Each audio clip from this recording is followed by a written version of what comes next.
प्यारे दोस्तों, प्यारे देशवासियों, अगर हड्डी मांस की ठठरी से शरीर ईश्वर को जाना जाता तो सब जान सकते ना।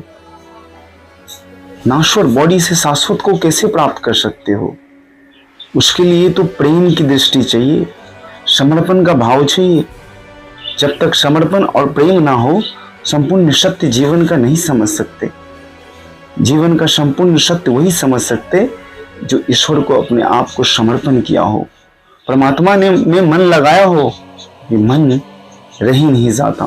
जब ईश्वर से प्रेम हो ना तो मन खत्म ही हो जाता है, क्योंकि उसमें इतना आनंद रहते हैं कि मन में किसी के प्रति द्वेष नहीं रहता, किसी वस्तु के प्रति राग नहीं रहता। ईश्वर तो स्वतः आनंद स्वरूप है और उनका स्वरूप आत्मा नित्य आनंद में है। तो जब तक इस ठठरी को अपने आप को मानोगे ना, इस शरीर को अपने आप को मानोगे ना, इससे नाता जोड़ोगे ना, तब तक ईश्वर का दर्शन नहीं होगा।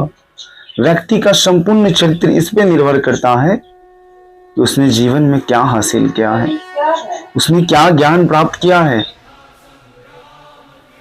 आत्मज्ञान तो वही है जहां मैं ना रह जाए, स्वयं का भाव ही खत्म हो जाए, वही आत्मज्ञान है प्यारे।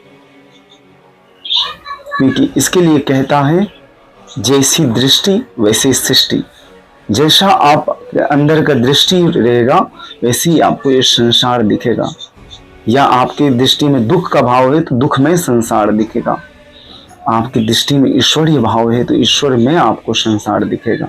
तो जैसी भावना से आंखें दृश्य देखते हैं वैसे ही भाव मन में आता है और उसी प्रकार से आपका मन का स्वरूप होता है। तो व्यक्ति का मन शुद्ध रखना चाहिए, तभी जाके ईश्वर के प्रेम को प्राप्त करता है। ईश्वर का प्रेम तो हर एक प्राणी को प्राप्त है, बट उस तरफ हमारी दृष्टि नहीं है, इसके लिए नहीं प्राप्त कर पाते।